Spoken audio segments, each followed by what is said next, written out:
There is a particular kind of silence that belongs only to small towns.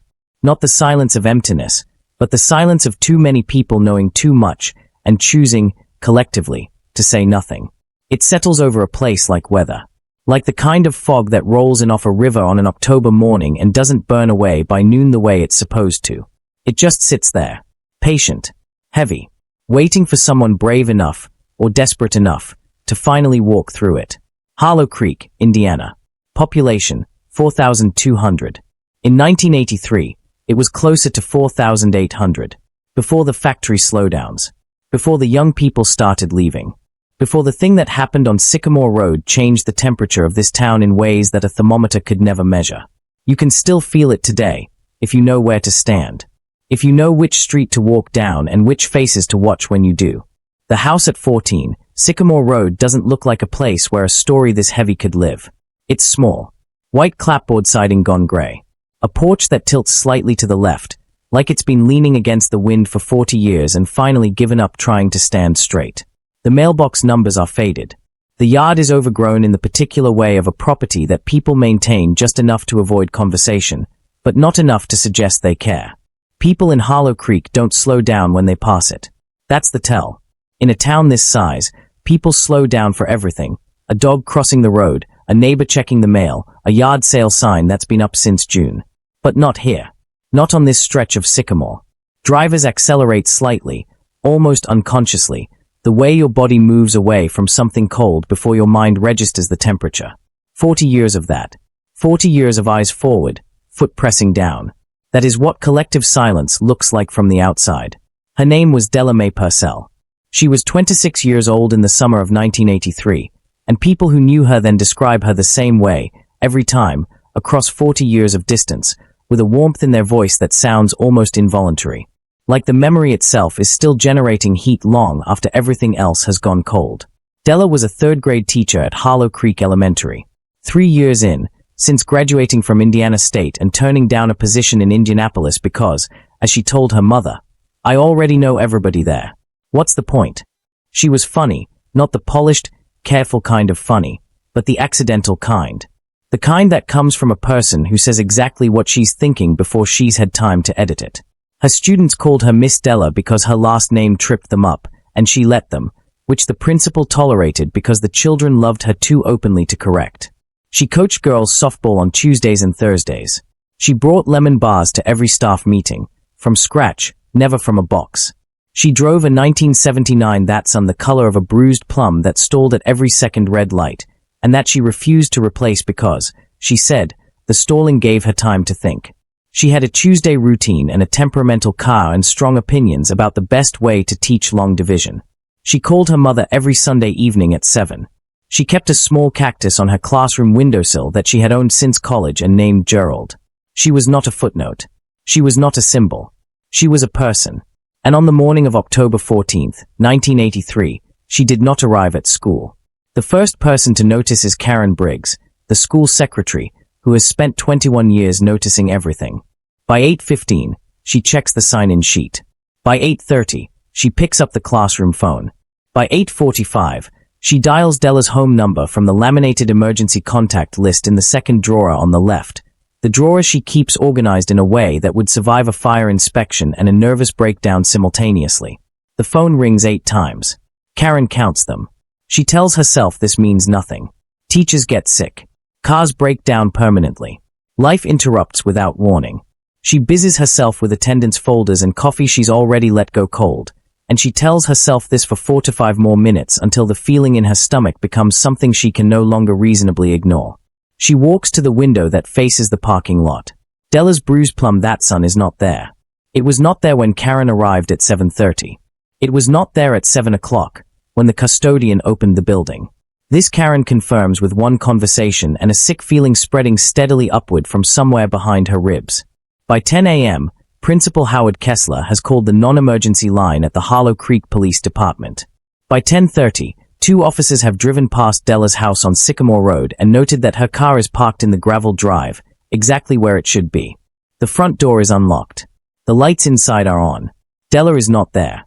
But someone, a neighbor Karen will only learn about later, had been watching that house since before sunrise. And that neighbor never once picked up the phone. October in Indiana doesn't ease you in. It arrives with intention, the cold coming down overnight like a decision that's already been made, leaving frost on windshields and wood smoke hanging low over roof lines before the sun has had time to argue against it. The maple trees along Sycamore Road have turned a deep arterial red, and in the early light of October 14th, 1983, their leaves are dropping in the windless air with a steadiness that feels almost deliberate. One at a time. Patient. Like the morning itself is keeping count of something. It is 6:48 a.m. when Ruth Ann Fowler steps onto her front porch with her first cup of coffee. Ruth Ann is 63 years old, a retired postal worker who has lived in the house directly across from 14 Sycamore Road for 31 years. She knows the rhythms of this street the way a conductor knows a score, not because she studies it, but because she has simply been present for it so long that the patterns have become part of her own internal clock. She knows which dogs bark at what hour. She knows when the Hensley boy leaves for his paper route. She knows the sound of Della Purcell's That Sun struggling to turn over on cold mornings, the engine coughing twice before it catches, Della laughing at it the way you laugh at something that frustrates you so consistently it has become, despite everything, endearing. This morning, Ruth Ann hears none of that. What she notices first is the light. The lamp in Della's front room is on, has been on, she realizes, since before she went to bed at 10:30 the previous night. This alone is not alarming. People fall asleep with lights on. People forget. But Ruth Ann notices next that the That Sun is in the driveway, and that it has not moved since yesterday afternoon. And then she notices the front door. It is not open, exactly. It is not swinging. But there is a gap there, between the door and the frame, thin as a whisper. The kind of gap that means a door was pulled behind someone in a hurry, without fully latching. The kind of gap that lets the cold inside. Ruth Ann stands with her coffee and she looks at that gap for a long moment. Her breath makes small clouds in the October air. A leaf comes down from the big maple and settles in the frost-pale grass between their two houses, and she watches it land, and she does not cross the street. She will think about this moment for the rest of her life. Inside 14 Sycamore Road, the scene that officers find at 10:37 a.m. is one that Detective Paul Irwin will describe, in a recorded interview 38 years later, as a room that couldn't make up its mind.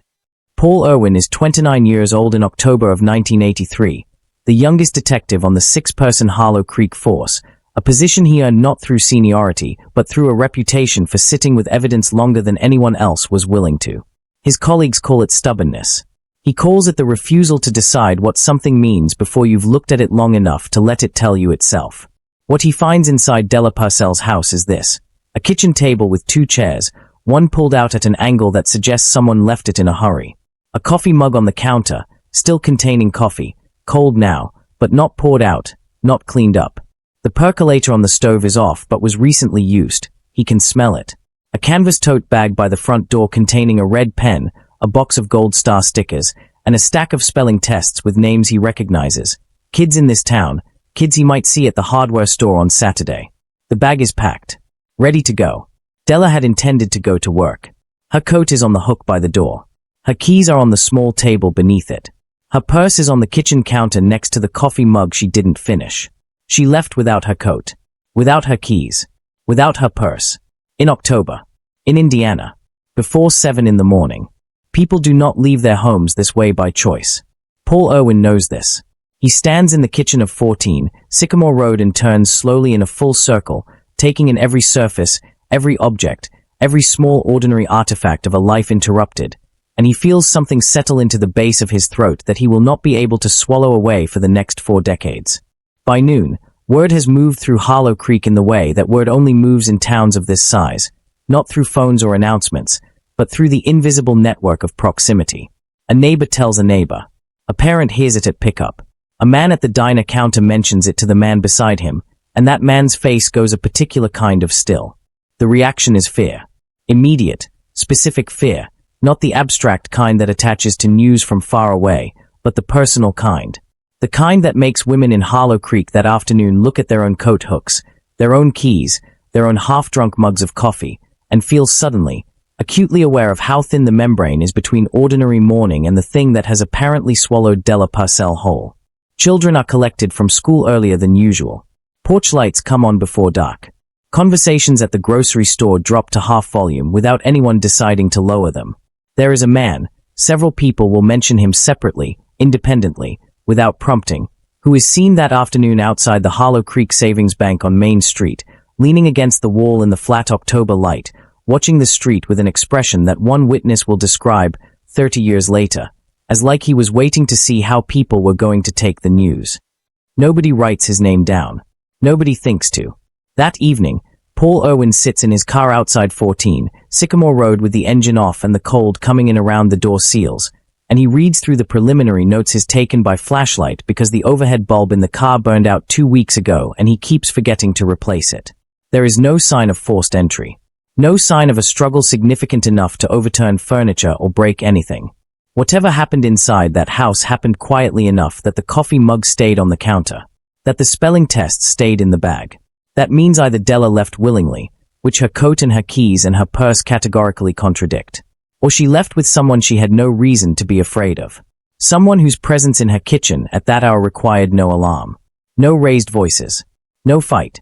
Paul Irwin stares at his notes until the flashlight dims, and then he looks up at the house across the street, the one with the light on in the front room, and he wonders what it means that the neighbor who can see Della's front door from her own porch has been home all day and has not once come forward to tell him what she saw. What is Ruth and Fowler protecting? Or more precisely, who? The feed store on the edge of Harlow Creek has been there since 1941, which means it has outlasted 4 mayors, 2 floods, the factory that employed a third of the town, and any number of reputations, built and destroyed and rebuilt again the way reputations always are in places where everyone eats at the same 3 restaurants and buries their dead in the same 2 cemeteries. It smells of grain dust and motor oil and the particular sweetness of livestock feed that gets into the wood of a building so deeply that no amount of renovation can fully remove it. In the fall of 1983, the feed store is owned and operated by a man named Gerald Coop, who is 61 and largely indifferent to its day-to-day running, which means the person who actually keeps it alive is the man who opens the building every morning at 6, takes the deliveries, manages the accounts, and locks up at 7. That man has been working there for 11 years. Everyone in Harlow Creek knows him. He is the kind of person that small towns absorb so completely they stop seeing him as an individual and start seeing him as part of the landscape, like the water tower or the railroad crossing. Present. Reliable. Unremarkable. His name, for now, is simply this, the man at the feed store. He is 38 years old in October 1983. He is large, not fat, but broad, the kind of build that comes from 11 years of lifting and hauling and loading. He has a quietness about him that people describe in contradictory ways. Some say it's the quietness of a calm man. Some say it's the quietness of a man who has decided not to let you see what's underneath. He has lived in Harlow Creek his entire life, except for 2 years in the early 70s that he doesn't discuss specifically, and that no one presses him about specifically, because in 1983 in a town like this, there are subjects that simply don't get pressed. He knew Della Purcell. This is not in dispute. They had grown up in the same town. They had graduated from the same high school, 4 years apart. They had, in the way of people in small places, intersected regularly and unremarkably across the geography of shared community. The same diner, the same church parking lot on Christmas Eve, the same hardware store on Saturday mornings.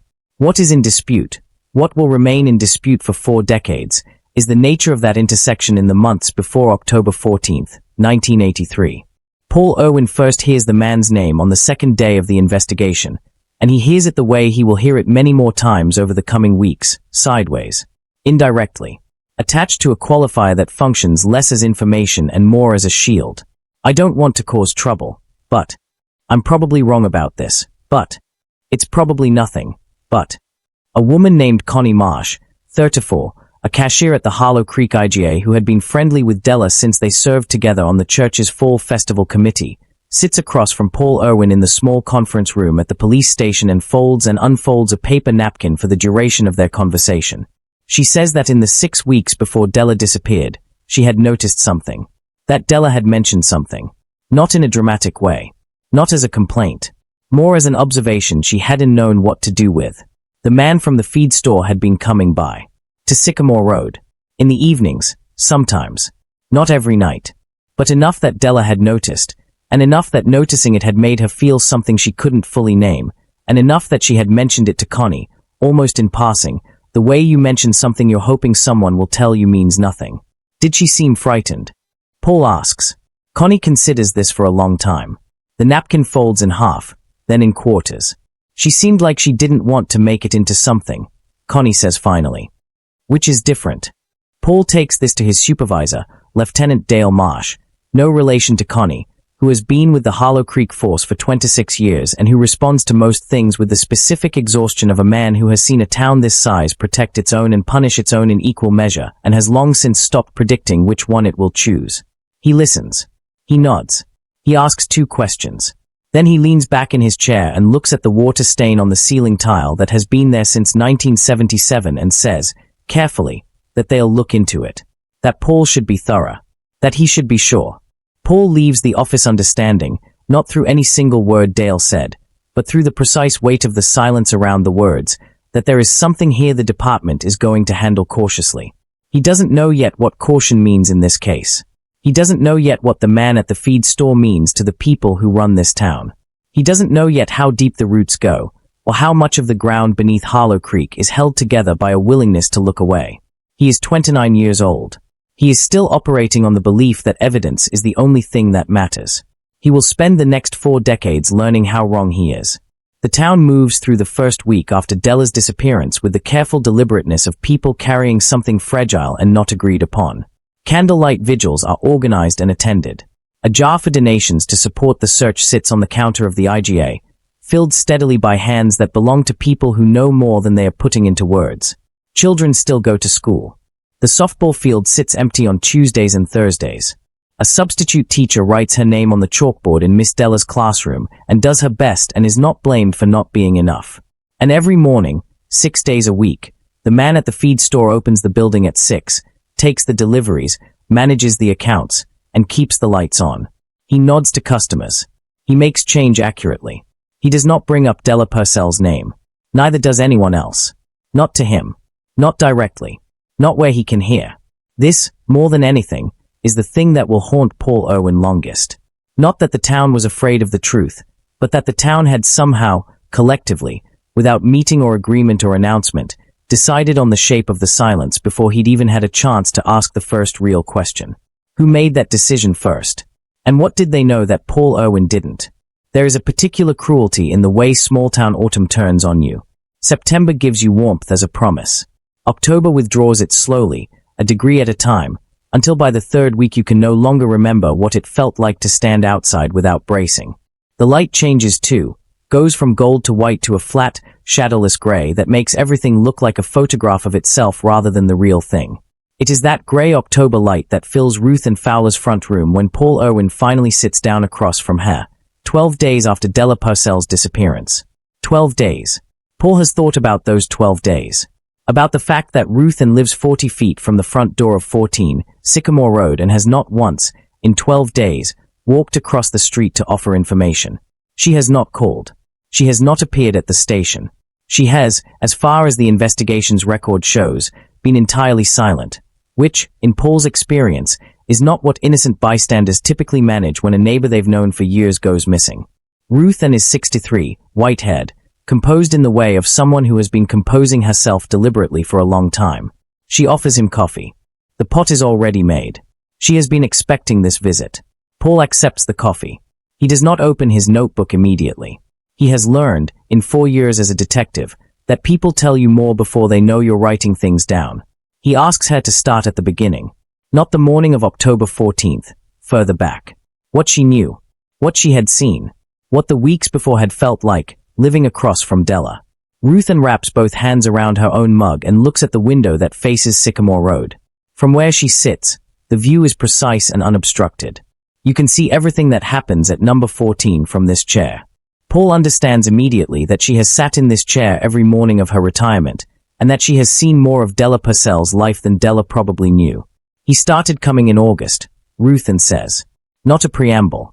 Straight to it, the way someone goes straight to a thing they've been rehearsing. The first time I saw his truck, it was a Wednesday evening. Late, maybe 9:30.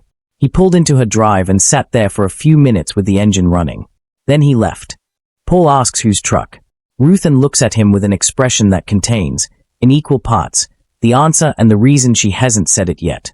I know what it looks like, she says. saying something like this about a man like him in a town like this. Paul tells her he understands. He tells her he just needs her to say it. She says the name. Quietly. Into the rim of her coffee cup, almost. Paul writes it down. His hand is steady. His face is steady. But there is something happening behind his eyes that he does not allow into his expression, because the name Ruth and just said is not a stranger's name. It is not the name of an outsider or a drifter or someone who moved here last year. It is the name of a man whose family has been in Harlow Creek since before Paul was born. What Ruth and tells him over the next 90 minutes is this. Between August and October of 1983, she saw the truck at Della's address 7 times that she is certain of, and possibly 2 more she can't fully commit to. The visits were always in the evening, always after dark. Sometimes the truck stayed for 20 minutes. Once, for nearly 2 hours. She never saw Della come to the door. She never saw the man get out. He would sit in the idling truck in the drive, sometimes, she believed, watching the house, and then leave. Twice, she saw Della's lights go off shortly after the truck arrived, in a way that struck Ruth and as deliberate. Not the casual extinction of someone heading to bed, but a rapid, sequential shutting down, living room, kitchen, bedroom, that Ruth recognized, from her own decades of living in a house alone, as the specific behavior of a woman making herself invisible. Making herself not home. On the evening of October 13th, the night before Della vanished, Ruth saw the truck again. It arrived at 8:15 and remained in the driveway until 9:40. This time, a light stayed on in Della's kitchen the entire time. And this time, Ruth saw something through the kitchen window, a shape, a movement, unclear at that distance and in that light, that told her someone was inside. That Della was not hiding. That Della was dealing with whatever this was face to face. Ruth watched the window for an hour and 25 minutes. She tells Paul this without embarrassment. She is not a nosy neighbor. She was, she says, a frightened one. At 9:40, the truck reversed out of the drive and went north on Sycamore Road. Ruth went to bed at 10:30. She did not sleep. Paul asks the question he has been building toward for the entire conversation. Why didn't you call us? When she didn't show up for work. When the officers came. Why didn't you say any of this? Ruth is quiet for a moment. She turns her coffee mug a quarter rotation, then another. Outside, a dead leaf drags itself across the window glass in the wind. Because I know what happens to people in this town when they say something about a man like that, she says. I've lived here 31 years. I've seen it. Paul asks her what she's seen. She looks at him steadily. I've seen people be wrong, she says. And I've seen them suffer for being right. And I couldn't always tell the difference between the two from the outside, and neither could anyone else. And the man that I'm describing to you right now, his father helped build the church this town prays in every Sunday, and his uncle was on the county commission for 18 years, and his family's name is on the plaque by the war memorial on the green. She pauses. I wasn't protecting him, she says. I was protecting myself. And I have to live with that. Paul drives back to the station in the flat October light with Ruth's 12 days of silence ringing in his ears like a frequency he can't adjust to. If she waited 12 days out of fear, he thinks, then how many others have waited? And what is the count going to look like when he finally adds them all up? Winter arrives in Harlow Creek the way institutional failure arrives, gradually, then all at once, until one morning you look up and everything that was once visible has been covered over, and you can no longer tell where the ground actually is. By December of 1983, the search for Della Purcell has officially lost momentum. The case file is active on paper, technically open, but there is a difference between a case that is being pursued and a case that is being maintained, and by the time the first frost hardens the ground of Sycamore Road, what Paul Irwin has is the latter. He feels this distinction daily, in the way meetings get shorter, questions get softer, and the conference room that was briefly a command center becomes, again, just a room with a water-stained ceiling tile and folding chairs that nobody's comfortable in. It is not a conspiracy. This is important to understand. There is no single meeting at which someone decides to bury this investigation. There is no villain in an office somewhere making a calculated choice. What there is, instead, is something more ordinary and therefore more devastating, a series of small decisions, each individually defensible, that collectively produce the same result as if someone had planned it. A lead not followed up on because of insufficient manpower. A witness not re-interviewed because her statement is considered too vague. A request for records denied on procedural grounds and not appealed. Evidence stored correctly but not analyzed for want of resources. Silence treated as absence of information rather than as information itself. Paul watches all of this and keeps his mouth shut, because he is 29, and because the name Ruth and gave him in October is a name that has caused 3 separate senior officers to find sudden administrative reasons to leave the room when he mentions it. He is learning what the town already knows, that some names in Harlow Creek carry weight that doesn't show on a scale. Della's mother, Mae Purcell, is 54 years old and lives in a Bays Ranch house on the other side of town, 18 minutes from 14 Sycamore Road. She has a vegetable garden and a bird feeder and a daughter who called every Sunday at 7 and who has not called since October 9th, which was the last Sunday before Della did not come to work.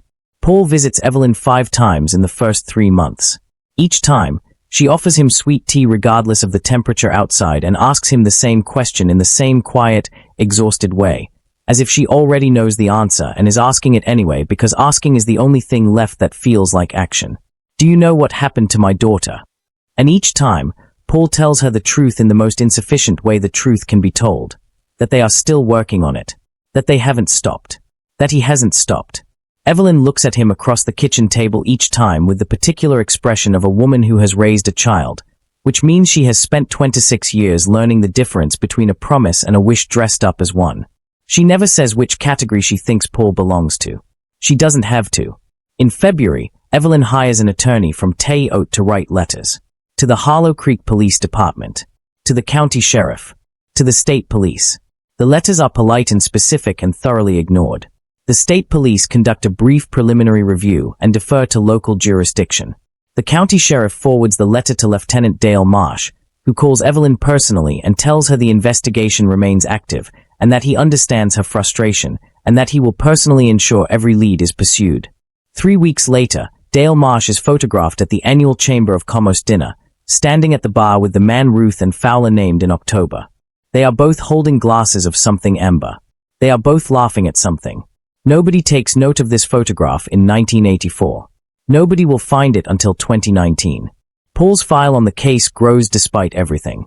He keeps it not in the official system but in a manila folder that lives first in his desk drawer and then, when he realizes what keeping it visible might cost him, in a fireproof box under the floorboard of his garage. This is not dramatic. He does not experience it as dramatic. He experiences it as the small, humiliating pragmatism of a man who has learned that the institution he works for has limits that are shaped not by law but by loyalty. Over the first 2 years, he compiles the following without official sanction: 5 witness accounts of the truck on Sycamore Road, 2 separate reports from women in Harlow Creek, unconnected to each other, describing encounters with the same man that they did not report at the time because of what they tell Paul, independently and almost word for word, they feared people would say about them. A receipt from a hardware store dated October 12, 1983, 2 days before Della vanished, showing a purchase of items that will mean more, much more, once someone connects them to what is eventually found. And the name. Always the same name, arriving from different directions like roads all leading to the same unmarked place. He tries twice to bring this to Dale Marsh through official channels. The first time, he is told the evidence is circumstantial. The second time, Dale Marsh tells him, carefully and not unkindly, that Paul is a good detective and that Harlow Creek needs good detectives and that good detectives know when they are letting a case become personal in a way that stops being useful. Paul drives home from that meeting and sits in his driveway for 40 minutes. He thinks about Della's coat on the hook and her keys on the table and her spelling tests in the tote bag. He thinks about Gerald the cactus on the classroom windowsill. He thinks about Mae Purcell asking him, for the 5th time, across a kitchen table, with sweet tea going warm in the summer heat, whether he knows what happened to her daughter. He goes inside, takes the manila folder out of the fireproof box, and adds a 5th tab. He does not stop. He will not stop. But the question that will eat at him for the next 30 years is not whether he can prove what he knows. It's why, in a town of 4,200 people, he seems to be the only one trying.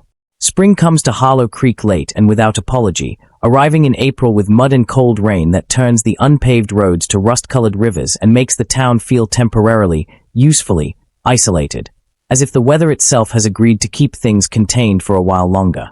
It is April of 1985. 18 months since Della Purcell was last seen. The official investigation has produced no charges, no arrest, no named suspect in any public document. Della remains classified as a missing person. In the filing taxonomy of the Harlow Creek Police Department, She exists in the same bureaucratic category as a runaway teenager or a man with dementia who wandered from his yard, which is to say, the category of people the system can acknowledge without being required to solve. Paul Irwin has been quietly transferred to traffic and property crimes. This is framed as a lateral move. Paul understands it as a message written in the language of organizational charts. He keeps the box in the garage. Her name is Sandra Voss, and she is 31 years old and works the early shift at the Harlow Creek laundromat on Meridian Street, which is the kind of job that makes you unavoidable to an entire town because everyone, eventually, needs clean clothes. She has worked there for 7 years and in that time has become the repository of information that she never asked to hold and cannot, for reasons she will spend a long time explaining to Paul, bring herself to put down. Sandra calls the police station in April of 1985 and asks specifically for Paul Irwin. She is told he's on a traffic matter. She leaves her number. He calls back from a payphone on his lunch break, which she will later say told her everything she needed to know about whether she'd made the right call. They meet at a diner in the next county over. Paul's idea. Sandra orders coffee and does not touch it. She sits with her back to the wall the way Paul sits with his back to the wall, which tells him something about where she's been emotionally without her saying a word about it. What she tells him is this. She knows 3 women in Harlow Creek who have had direct, unwanted experiences with the man whose name Paul has been carrying in a manila folder for 18 months. 3 women who have never spoken to each other about it, who Sandra has identified independently, across years of early morning conversations in the quiet of the laundromat, through the specific code that women develop in places where speaking plainly is not safe, the way a comment sounds casual but lands like a warning, the way a name gets mentioned and then immediately walked back, the way a woman says he just made me uncomfortable and means something that requires a great deal of courage to mean. Sandra has been connecting these threads for 2 years. She did not go to the police because, she says, she knew what would happen. She went to Paul Irwin because someone she trusts told her he was different. Paul asks who told her. She says, Connie Marsh, the cashier from the IGA who folded the napkin. The web is smaller than Paul expected and larger than he can yet see. He interviews the 3 women over the following 6 weeks. Not at the station. In diners, in cars parked on quiet streets, in one case in a church fellowship hall on a Thursday afternoon when they both pretend to be there for something else. He does not record these conversations on department equipment. He uses a personal tape recorder bought at a Radio Shack in Indianapolis, and he labels the tapes with false descriptions, baseball scores, grocery lists, and keeps them in the fireproof box with the folder. What the 3 women describe, across 3 separate accounts given without coordination, is a pattern, a consistency of behavior so specific that it cannot be coincidental. The man has a way of inserting himself into proximity, not obviously, never obviously. He appears at places he has reason to be. He offers help in ways that are technically neighborly. He creates a sense of obligation before the situation warrants it, so that by the time a woman feels she should say something, she has to first explain why she didn't say it sooner, and the explaining is its own kind of trap.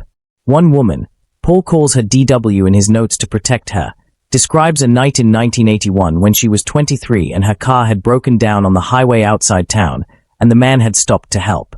She says he drove her home. She says nothing that could be prosecuted happened. And then she looks at Paul with an expression that contains, in its specific set and angle, the information that everything that cannot be prosecuted can still ruin you. None of the 3 women will make a formal statement. Paul does not push them. He understands, by now, the math of what he is asking, which is for women with no institutional support in a town where this man's name is protected by 30 years of social architecture, to attach their own names to an accusation. He understands the math. He does not have an answer for it. By June of 1985, Paul has what he considers, privately, quietly, alone in his garage on Saturday mornings with the fireproof box open on his workbench, the most coherent portrait of a dangerous man that the Harlow Creek Police Department will never officially acknowledge. He has a pattern of behavior. He has proximity to the victim. He has witnesses to the truck on her street. He has the testimony of women who describe being made to feel unsafe in ways that mirror each other without contact. He has a receipt and he has a timeline and he has Ruth and Fowler's account of the night before Della disappeared. What he does not have is a body. What he does not have is physical evidence linking the man to the disappearance. What he does not have is a single person in this town willing to say, on the record, with their name attached, what everyone seems to already know. Paul goes to church on Sundays. He grew up here. He knows these people. He passes the man at the feed store once in a while, on the street, in the hardware store, at the gas station, and there is always a moment, brief, calibrated, in which they acknowledge each other with the specific neutrality of two people in the same town who have made no agreement but exist within one. The man is not nervous. He is never nervous. This, Paul will say in 2021, into a recorder held by a journalist who has been looking for him for 3 years, is what kept him awake the most. Not the guilt, not the arrogance, but the confidence. The long, patient, absolute confidence of a man who knows that a town's silence is structural, and that structures built over generations don't collapse because one man keeps a fireproof box in his garage. Paul was right, but only for a while longer. Because in 1985, unbeknownst to Paul, Mae Purcell begins writing letters to a journalist. And journalists, unlike county sheriffs, don't forward letters to the people the letters are about. The newspaper is called the Te Oat Register Courier, which is the kind of name that sounds like two newspapers that couldn't decide which one to close, and its offices in 1987 occupy the third floor of a building on Wabash Avenue that smells of newsprint and the ghost of cigarette smoke that the no-smoking policy, now in its second year, has not fully evicted. Margaret Coe is 37 years old and has worked at the Register Courier for 11 years, which means she has survived 2 ownership changes, 1 catastrophic misidentification of a suspect in a county arson case, and the slow institutional shift from the idea that a newspaper investigates things to the idea that a newspaper reports things that have already been investigated by someone else. These are, she will tell you, not the same idea. She holds onto the first one with both hands. She receives Mae Purcell's first letter in March of 1985, a second in August, a third in January of 1986. Each letter is handwritten on plain paper, in the careful, unhurried script of a woman who was taught that penmanship was a form of respect. Each letter describes the same case, the same missing daughter, the same town, the same official non-response. Margaret files them. She reads them 3 times each. And she does nothing for nearly 2 years, not because she doesn't believe Evelyn. She believes her immediately, in the bone-deep, professionally inconvenient way she has learned to trust, but because she knows that a story about a small-town police department protecting one of its own from a missing persons investigation requires more than a grieving mother's letters before she can put her name on it. She needs someone inside. In February of 1987, a source she will never identify calls her at her desk and gives her Paul Irwin's name. They meet at a truck stop on I-70, equidistant from their respective towns, which is the kind of meeting location that announces its own level of seriousness. Paul orders coffee. Margaret orders nothing and takes out a notepad that she does not open, because she has learned, the same as Paul, that people talk more before the writing starts. Paul looks at her for a long moment across the booth. "How much do you know?" he asks. "Enough to know I'm missing most of it," she says. He looks at his coffee. He has spent 4 years being transferred away from the case he built, having his work categorized as personal rather than professional, watching a man go about his life in the same town where a woman's coat still hangs on a hook in a house nobody rents and the school hasn't changed the nameplate on the classroom door because nobody's said whose room it is now.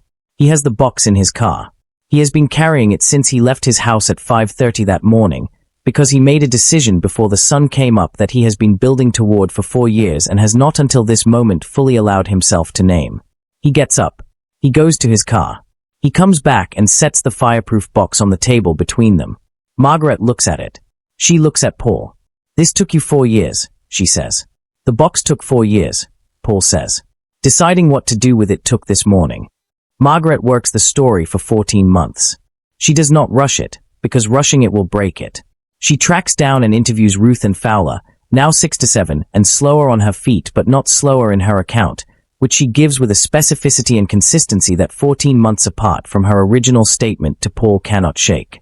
She finds Connie Marsh, who has moved to Bloomington and is willing to speak on record for the first time.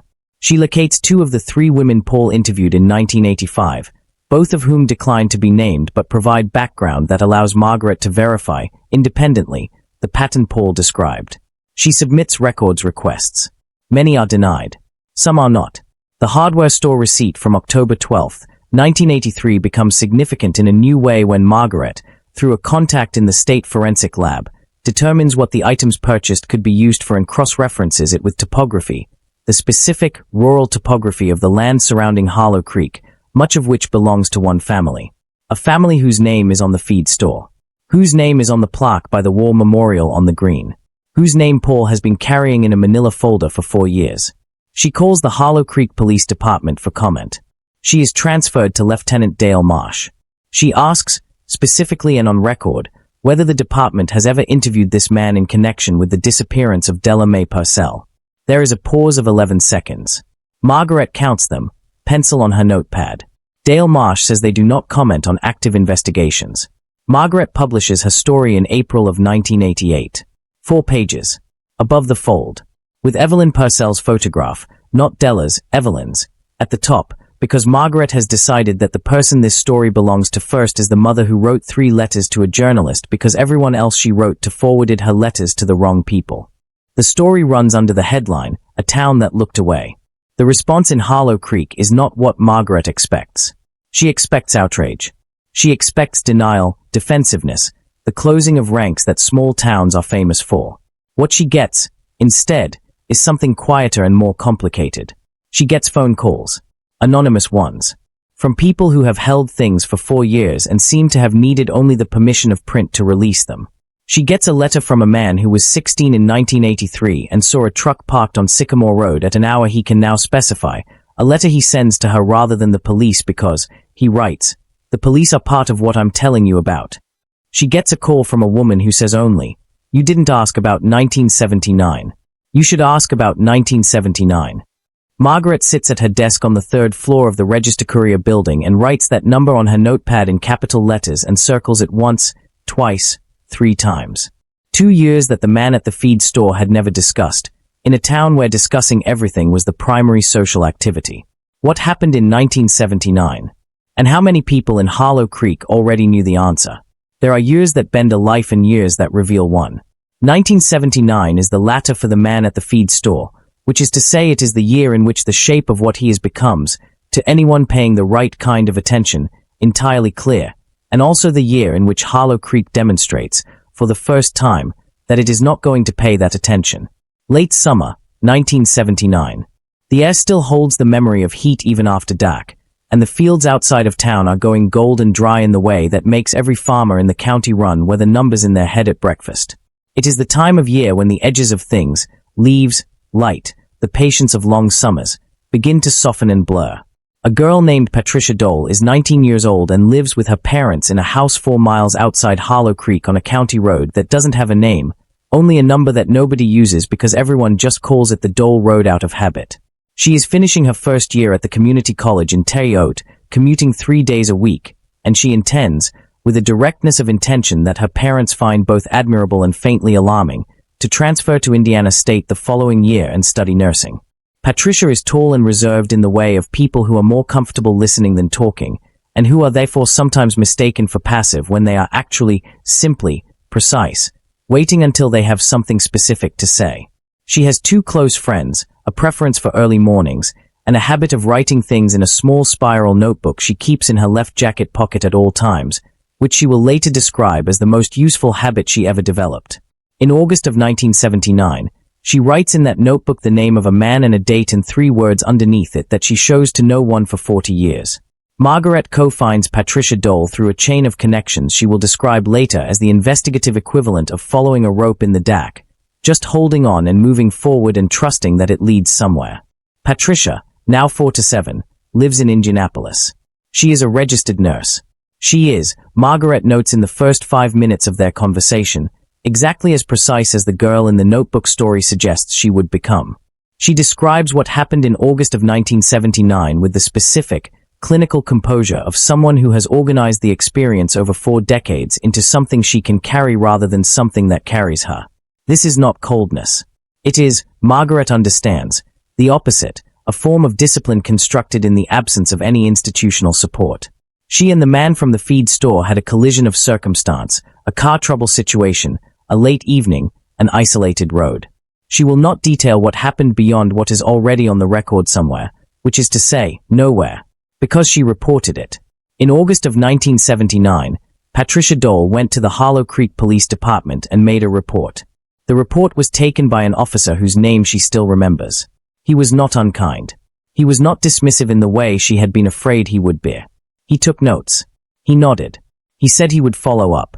3 weeks later, he called her at home and told her that the investigation had been reviewed and that due to the circumstances, and here he used a phrase she has memoized and will repeat without blinking, due to the circumstances and the lack of corroborating physical evidence, no charges would be pursued. He told her she could speak to a counselor. He gave her a number for a service in Teyote. She asked if his name was going into any official record as a person of concern. The officer paused. Then he said, "We have to be careful about that kind of thing." Patricia writes, in the small spiral notebook, a different one by then, 1979's was full, just those words. "We have to be careful about that kind of thing." She dates it. She keeps the notebook. She has, by the time Margaret Coe sits across from her in an Indianapolis coffee shop in 1989, kept 15 notebooks. What Margaret confirms through Patricia's account, and then through a second source she will not identify, is that the 1979 report existed. That it was filed, reviewed, and quietly resolved without discipline or public record. That the resolution was facilitated by a conversation between the reviewing officer and a man whose last name matched the name on the plaque by the war memorial on the green. Not the man from the feed store. His father. This is the moment in Margaret's investigation where the story's shape becomes fully visible to her. Not a single act of violence followed by a single act of concealment, but a pattern of harm enabled by a pattern of protection. A family whose standing in Harlow Creek had, for decades, been converted into a kind of institutional immunity. Not loudly. Not corruptly in any simple, prosecutable sense. Just through the slow accumulation of who owes what to whom, and whose name on whose committee means whose son gets the benefit of doubt that other men's sons do not receive. She publishes a second story in September of 1989. The 1979 report. Patricia Dole, named, with her explicit and considered permission, because Patricia has decided that being named is the only form of power the situation offers her. Patricia's phone rings for 3 days after publication. People she doesn't know. People who want to tell her things. People who have been waiting, some of them for a decade, for someone to demonstrate that the walls are not as solid as they look. And for the first time since October 1983, the Indiana State Police opens a formal inquiry into the disappearance of Della Mae Purcell. The man at the feed store, whose name Margaret has published now, in full, for the first time in any document anywhere, closes the building on Sycamore Road at 7 p.m. on the day the story runs. He does not open it the next morning. By the morning after that, his truck is gone from the driveway of the house he has lived in for 38 years. And for the first time in the history of Harlow Creek, people stand on their porches and look at the empty driveway and say, openly, to each other and to the state investigators who arrive that afternoon, exactly what they know. Which turns out to be quite a lot. The only question now, the question that Paul Irwin asks from his garage that evening, sitting with the empty fireproof box and a phone that has been ringing since noon, is how much of what they know is still enough to matter. And where, after 40 years, a man who was never once made to feel the weight of consequence decides to go when the ground finally shifts beneath him. April. The year is 2023. The fog returns to Harlow Creek the way it always does, off the river, before sunrise, settling into the low places first and then rising slowly until it softens the edges of everything. The feed store on the edge of town is a sandwich shop now. Has been for 12 years. The sign above the door is a different color and the smell of grain dust has finally lost its argument with the smell of bread. And in the morning, when the young woman who owns it unlocks the front door, she does not think about what stood here before. Why would she? She was 3 years old in 1983. 14, Sycamore Road has been sold 3 times. The current owners repainted it white again, which is the color it was. They replaced the porch. The mailbox is new. From the outside, it looks like what it has been trying to look like for 40 years, just a house. Ruth Ann Fowler died in 2011 at 81. She left a document with her attorney, sealed until after her death, that contained a sworn and detailed account of everything she saw from her front window across 31 years on Sycamore Road, including things she did not tell Paul Irwin in 1983 because she was afraid, and things she did not tell anyone else because by the time she wasn't afraid anymore, she had convinced herself they no longer mattered. They mattered. Her attorney sent the document to the Indiana State Police in the spring of 2011, and it is this document, more than anything else, more than Margaret Coe's stories, more than Paul's fireproof box, more than Patricia Dole's 15 notebooks, that will prove to be the hinge point on which the rest of the case finally swings open. His name is Carl Lester Boone. There it is. After 8 chapters of a town's careful erasure, after 40 years of a name passed in whispers and never written down in any official document that survived review, after all of that, the name is simply this: Carl Lester Boone, son of Harold Boone, who helped build the church, nephew of Robert Boone, 18 years on the county commission, third generation of a family whose standing in Harlow Creek was the precise type of social architecture that small towns construct and then forget they've built, until someone tries to walk through it and discovers it is a wall. Carl Boone is 78 years old in the spring of 2023. He has been living, since the morning his truck disappeared from his driveway in 1989, in a sequence of places that tells the story of a man managing distance rather than living a life: a rental in southern Ohio, a few years in Kentucky, a long, quiet stretch in rural Tennessee under a name that is not legally changed but is socially adopted. The way informal name changes happen in communities where nobody asks for documentation. He has, in the period since he left Harlow Creek, been arrested once for a traffic matter and not at all for anything else. He has neighbors who describe him as quiet and unremarkable.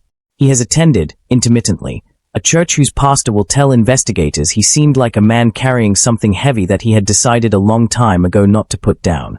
He is found, in March of 2022, through a combination of Ruth Ann's posthumous document, renewed forensic analysis of the hardware store receipt and the land records of the Boone family property outside Harlow Creek, and a DNA genealogy match that a cold case unit at the Indiana State Police, a unit that did not exist in 1983 and barely existed in 1989, has been working quietly toward for 6 years. Della Mae Purcell's remains are located in November of 2021.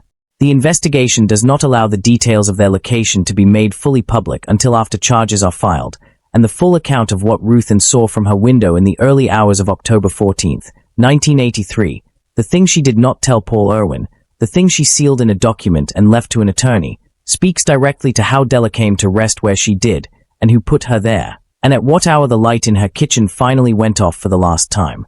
Evelyn Purcell died in 2017 at 88.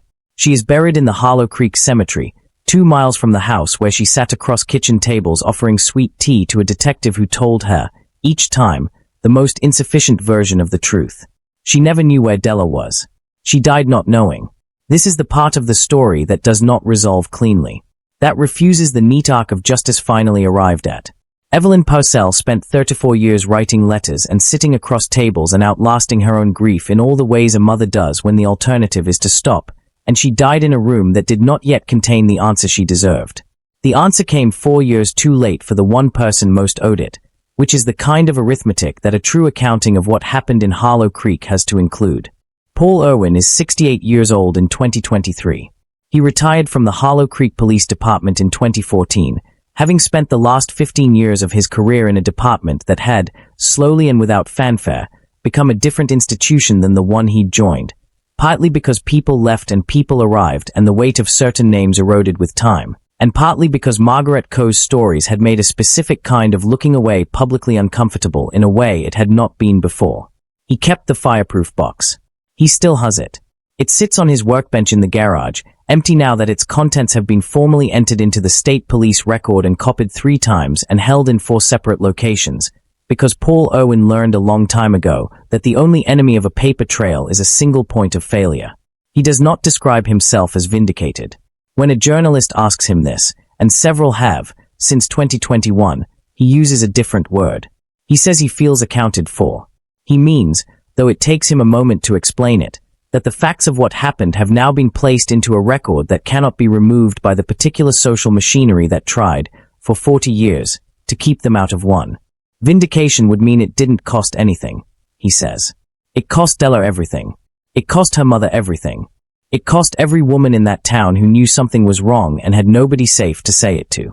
Vindication's not the right word for a situation where the accounting comes this late. Margaret Coe still works. Not for the Register Courier, which was sold and consolidated in 2008, but freelance, from a house in Bloomington with good light and a filing system that her adult children have described as archaeology. She is 73.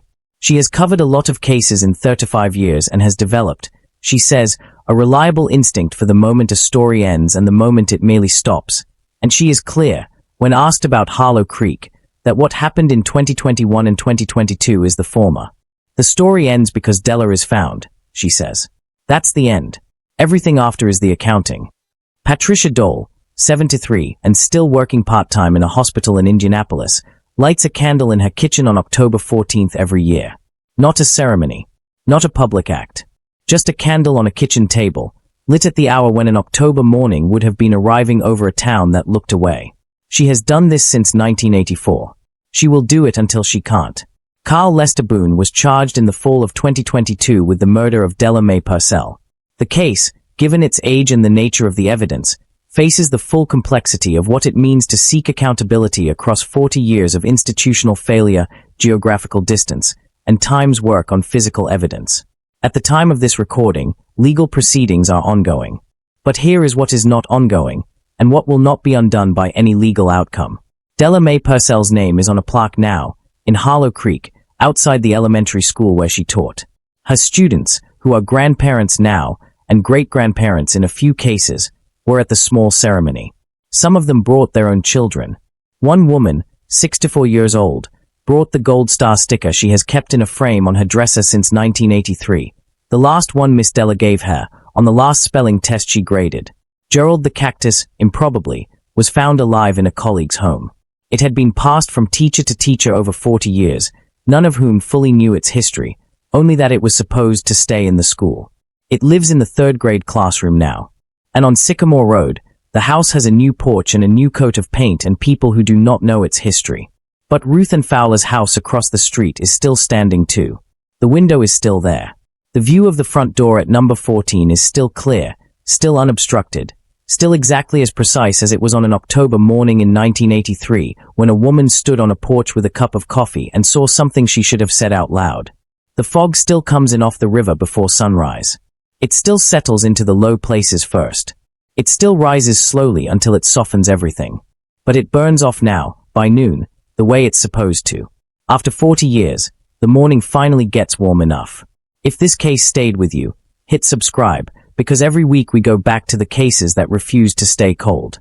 Leave a comment below. What detail from this case do you think investigators should have caught sooner? I read every single one.